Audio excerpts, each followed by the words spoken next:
INEC receives petition from Kogi Central constituent seeking to recall Senator Natasha. Federal government probes Kogi prison break. And on the foreign scene, Egypt makes new proposal to restore Gaza truce. I'm Sam Chinedu, and the news continues after the break.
Administrators in all 23 local government areas will indicate that those involved in political crisis to remain neutral and avoid any actions that could suggest bias. He also said the sole administrator does not have the authority to make such appointments, especially when heads of local government administration are already in place across the councils. The sole administrator having come to office and assumed office, you expect further aberrations. The law is that the local government system should be governed by elected local government officers. For whatever reason, the election were held, the Supreme Court said, look, that is an aside. Now, on what basis is he appointing administrators for the local government? Can an administrator appoint another administrator? As far as I'm concerned, should be insulated from politics as much as possible. He should be impartial and should play neutral as much as possible. Once you go into appointing administrators for the council, then definitely sentiments will be ready to it. Mr. Abunda also criticized the federal government for releasing the state's allocation to the Rivers State sole administrator.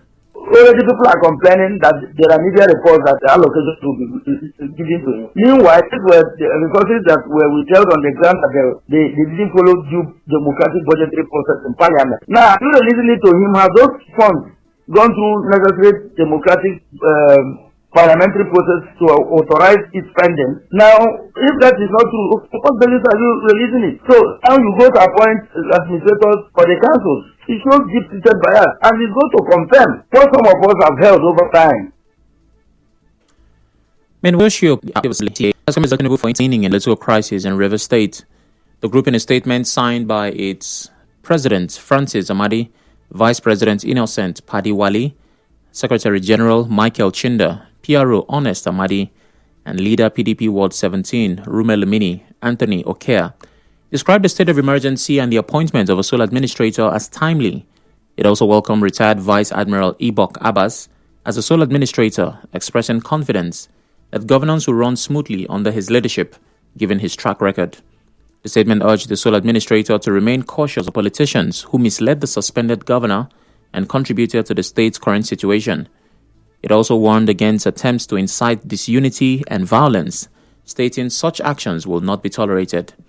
The group also praised the Speaker of the Rivers State House of Assembly, Martin Amehule, and his colleagues for upholding the law despite what they described as executive high-handedness. Still on this, the chairman of the Nigerian Union of Teachers Rivers State Wing, Collins Echipu, has urged teachers in Rivers State to remain calm following the state of emergency declared in the state. He advised them to remember Governor Fubara in their prayers. Speaking on behalf of the teachers of Rivers State, Dr. Echipu urged Governor Fubara to be strong and continue to trust in God in the face of the challenges he is currently facing. He said the teachers of Rivers State will never forget him for the good things he has done to lead the teacher secretariat, the approval of new teachers' retirement age of 65 and 40 years. The promotion of teachers after 10 years of stagnation. Said PD governors have instructed lawyers to file a suit against the president to challenge the declaration of emergency rule in Rivers State. The report by the Cable said the suit, to be filed at the Supreme Court this week, names the National Assembly as the second defendant. It said the suit will be initiated by the PDP governors from Bauchi, Adamawa, Bayelsa, Enugu, Osun, Plateau, and Zamfara states. They are praying the courts to declare that based on the provisions of Section 1, Subsection 2, Section 5, Sub 2, and 305 of the Constitution, the President has no powers to suspend or pursuant to the proclamation of a state of emergency.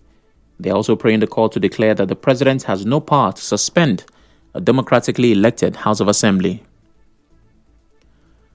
The suspended River State Governor, Siminalayi Fubara, says he has no connection to any militant group.